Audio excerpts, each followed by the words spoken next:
Hello, welcome to the first episode of 5225, 52 Weeks of Loving Movies. If you saw my 2025 preview video, you'll remember that I said that this show wasn't going to have a name, but Past Matt is a liar. I wasn't going to name it, and then suddenly it had a name as if by magic, and here we are. The theme for this week was movies that turned 25 in 2025. And I had a hell of a lot of fun revisiting movies from my teen years. One specific teen year, which was the year 2000. And I turned 16 in the year 2000. And my tastes in movies at that time were really starting to develop. And so I had a lot of fun revisiting some of these and seeing just where I've changed and how I haven't changed. I watched 8 movies from the year 2000 this week. 7 of them were rewatches, and 1 of them was a first-time watch. So without any further ado, let's talk about the rewatches. The first one I watched was one that had a profound effect on me when I was a teenager. Actually, several of these had profound effects on me when I was a teenager. But the first one I watched this week was High Fidelity. It's been an interesting road for me with High Fidelity. It used to be one of my top 5 favorite movies of all time. Top 5. I actually do top 5 lists. I'm a fan of listing top 5 things because of this movie. This movie really got me into that. When I say I'm a top 5 guy from way back, the way back is 2000. Like that's when I saw this movie, and that's when I became a top 5 list guy. In fact, the new show that is premiering on this channel soon, All-Time Top 5, partially inspired by this movie, partially inspired by Dylan Randazzo's game that he made up, but partially inspired by this movie. The interesting thing about how this movie has kind of changed, or my relationship with this movie has kind of changed over the years, I think is one that a lot of people experience. A lot of people my age, especially men, boys at the time, men experience at that are similar to my age experienced over time, being that when we were kids, Rob Gordon was the hero. He was awesome. He was yes, that's the kind of guy I want to be. And then as we grew up, we realized, oh no, Rob Gordon's an asshole. Rob Gordon isn't the good guy. He's the bad guy. And it kind of has this effect on how you feel about the movie. And it did for me and for a little while. And then I think as with a lot of people, you kind of reevaluate it and go, wait a minute, the movie knows that Rob Gordon is an asshole. Like it's not that it's treating Rob Gordon as though he's right. In fact, it's pretty much treating him like he has an issue that he needs to deal with. And that's what the movie does. It has him deal with it. He has a little bit of a redemption in this movie where by the end, he was never, he was always an asshole. But by the end, it's like, okay, I feel good about rooting for this guy because he's a very entertaining character. And he's super cool. John Cusack, for a long time, and I've mentioned this before on other shows, for a long time, John Cusack was he never missed guy for me. Like he was basically everything he made was gold. He didn't make bad movies. That's changed since then, but for the most part, like especially anything before like I don't know, probably like 2011 or earlier is pretty much gold for me. But yeah, so this movie had as I mentioned, had a profound effect on me as a teenager.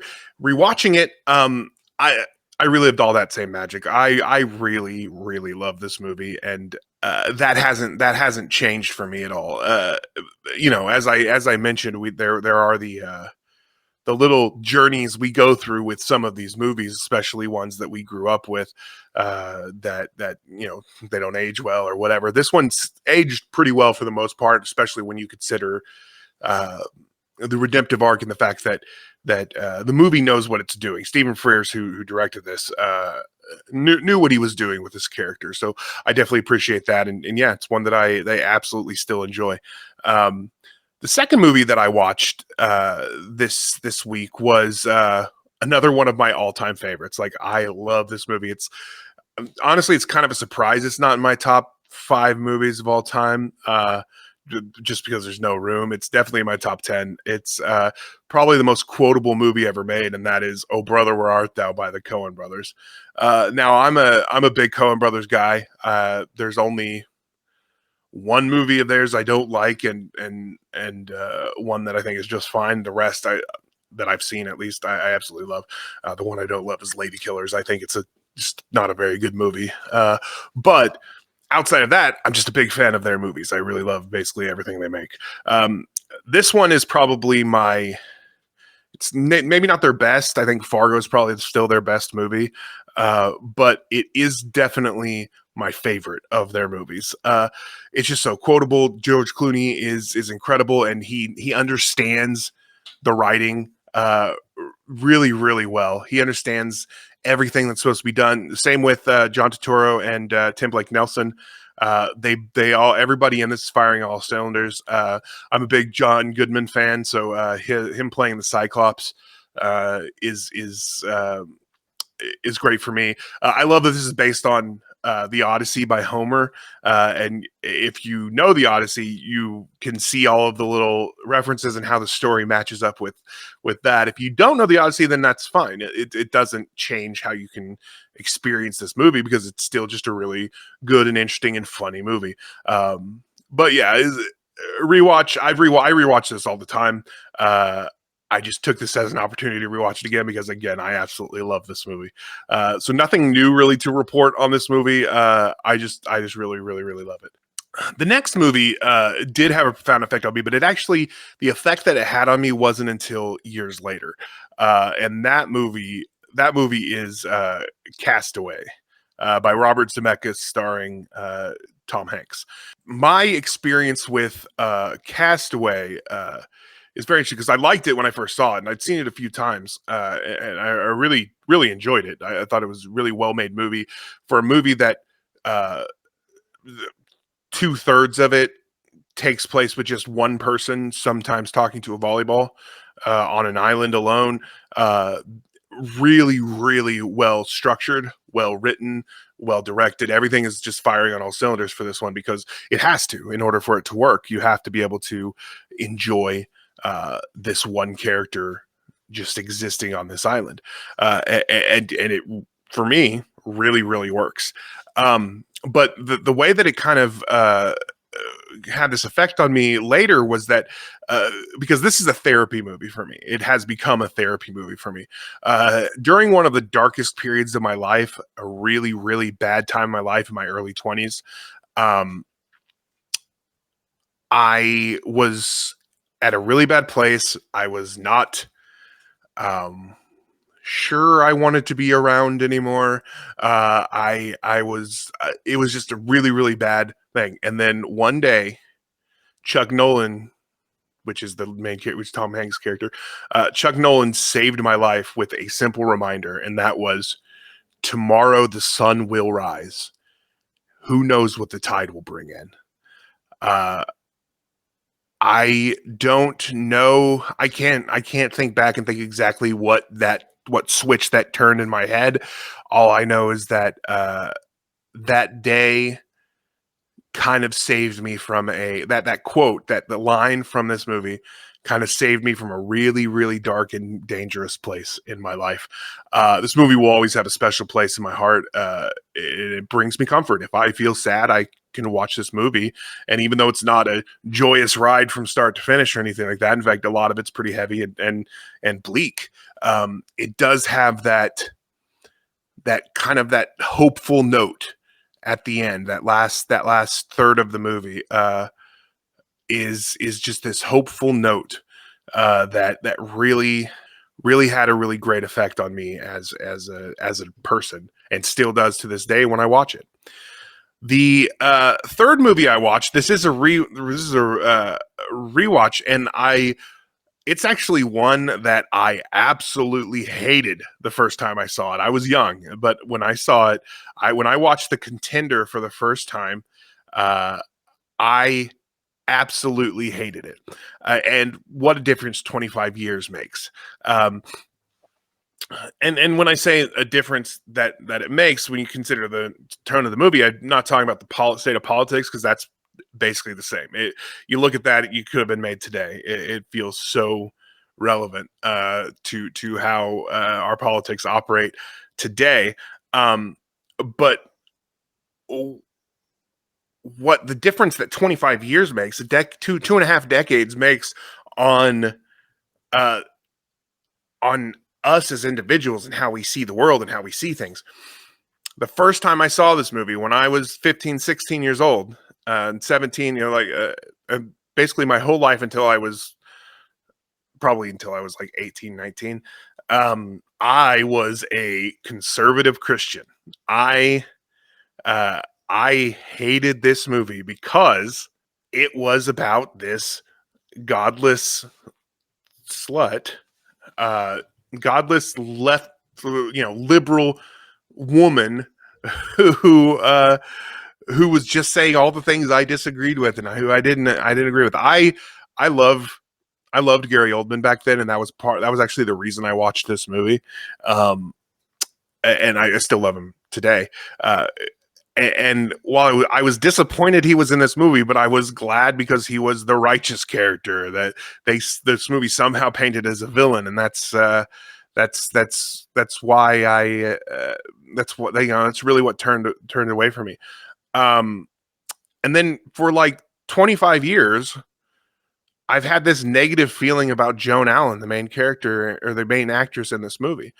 I I wasn't actively hating her or anything, but I just I didn't give her the due that she deserved, because for so long the performance that she did stuck with me, even subconsciously. Um, and I'm ashamed to say that as a young man who watched this movie so long ago, that had a real effect on how I saw things, and I'm ashamed of that. I'm ashamed of the person I was at that time and how I saw the world then, because I said and believed a lot of awful things back then. Thankfully, I'm also proud. I'm proud of the person I am today. I'm proud that I'm not that person anymore. I'm neither conservative nor a Christian today, and I feel like that's made me a far moral person. And that's not to say that conservatives and Christians aren't moral and that you can't be that with that. I'm saying that for me, I was not a moral person as a conservative Christian. I feel I am today. Um, and I am not ashamed to be the person I am today. I'm ashamed of who I was, but I'm glad. I'm proud that I was able to become that different person over the years. And looking back, even though I look at it with shame, it's nice to know that a person can change and that I did make that journey. As far as the movie goes, the content of the movie and the performances and everything like that, I can't say if this is overcompensation or if this is truly an incredible film, but I absolutely loved it this time around. Joan Allen is no longer just that negative presence in my brain anymore. She's not that woman I painted her to be back in the day because she played this role. Such an idiot, such a young dumb person I was, and then continued to be, because like as I said, like I didn't actively continue to think about that performance. It's just it left a dark mark in my brain when it came to her. But she's not that person that I painted her as in this movie. In fact, she's now this hero. This woman in this movie is a hero, and I think more people need to be talking about this heroic woman in this movie. And it's a hero that I couldn't conceive of in the year 2000. I know I can conceive of that kind of hero today, and I hope I'm the type of person who can be that kind of hero today in 2025. There was so much about this movie that I absolutely loved, and I'm so glad I revisited it. And I look forward to the next time I revisit it, because next time it's not going to be with all of the baggage that came with it before.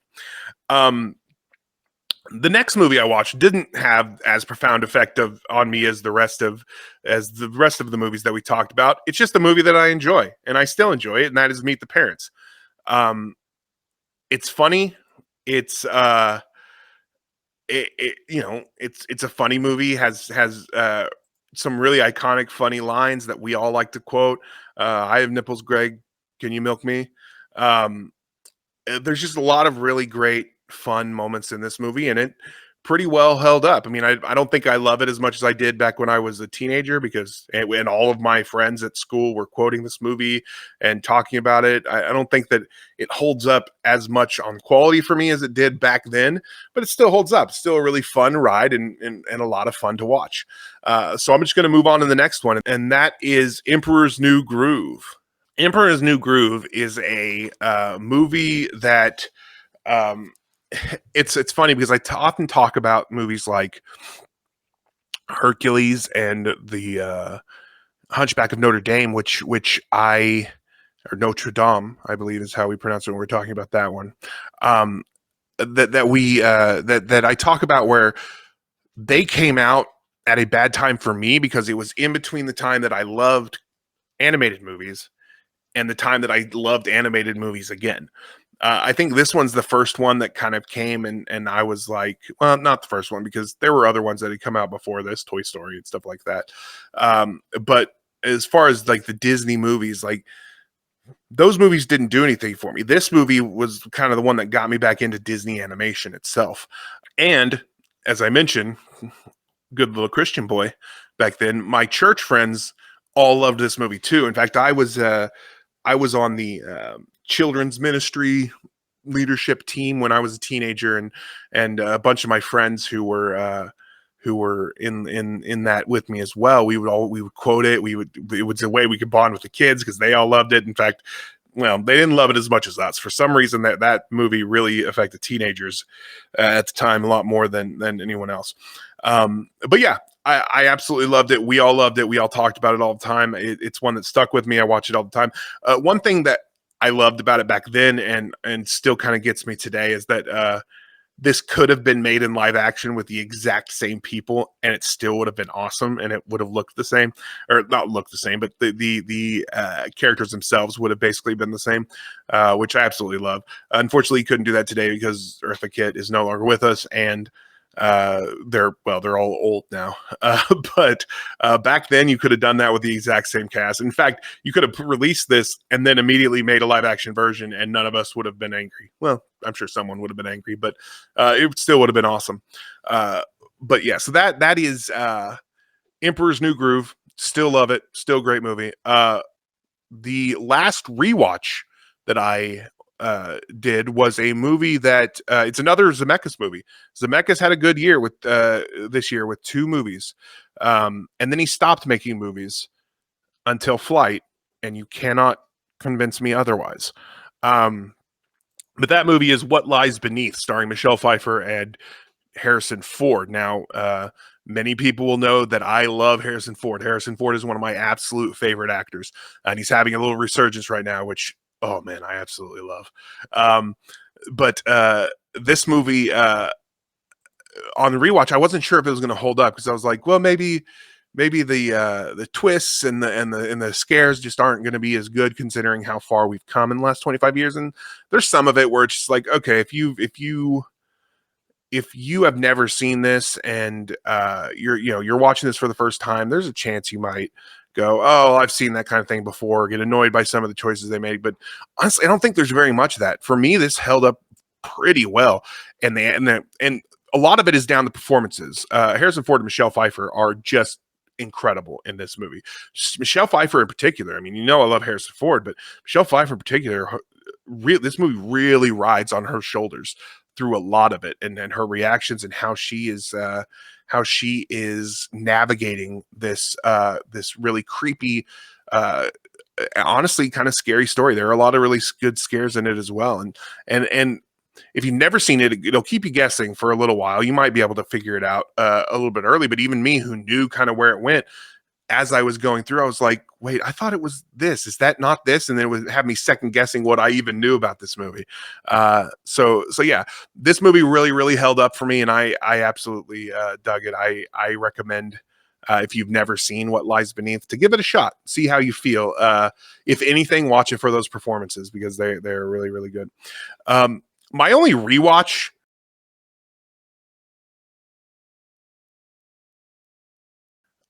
for this week was one that I've been meaning to watch for years and years and years, basically since it came out. I've been meaning to watch this, and I never ever got around to it. And that is In the Mood for Love. Now I've been hearing about it, and especially in the last several years, it's kind of gotten a popularity resurgence. It's number uh, 5, I think, on the Sight and Sound greatest movies of all time list, or something like that. So a lot of people have been talking about it, and it was time for me to check it out. And this was a really good excuse to be able to do that. The cinematography, editing, production design, score, everything about this movie is incredible. It's top notch. It's some of the best you'll ever see. It made this one of the most visually stunning and moving pictures I've ever seen. Um, every moment like felt like a new masterpiece. Like, there's thing you can hang any frame on the wall and it'd be art. Like, that's kind of this movie. Except I think it's even a lot more than that. Like, they're the transitions and the way that they use the slow motion, or the way that they move the camera and stuff like that. Like, there's a lot of it. It's not just how it looks. It's just the way that the filmmaking, that everything about it comes together so cohesively that it just feels like you can feel how much of a masterpiece this is, and how much of an art piece that this really is. It didn't connect on a story level with me as much as I thought it would, though it is beautifully told and it is engaging. I was engaged the whole time, but uh, it didn't. That part didn't affect me as much as the overall craft of it did. But I was tired when I watched it, and I think a rewatch will improve my feelings on it. Or as far as the story goes. In fact, I've heard from a lot of people that this movie gets better every single time they watch it. So I'm very excited for my next viewing of this movie to see if that part improves, because the rest is great. The rest is firing. And I've said this is probably the third time I've said it. It's firing on all cylinders. It's absolutely doing the work. It's so beautiful and evocative, and just really, really good. The movie itself. I just hope that I can go back and see more of the story and see how that works for me. But that's it for this week. Those are the movies that I watched. Be sure to subscribe and hit that bell so you can be notified when next week's video comes out, because the theme for next week is movies of 1925. We're still going on that 25 theme for the rest of the month. Every theme this month is revolving around the number 25, since it's 2025. But next week is the movies of 2025. What are some of your favorite movies from the year 2000? And how do you feel about the ones that I watched, and my opinions on them? Do you have any recommendations for movies from 1925? Talk to me in the comments. Thanks.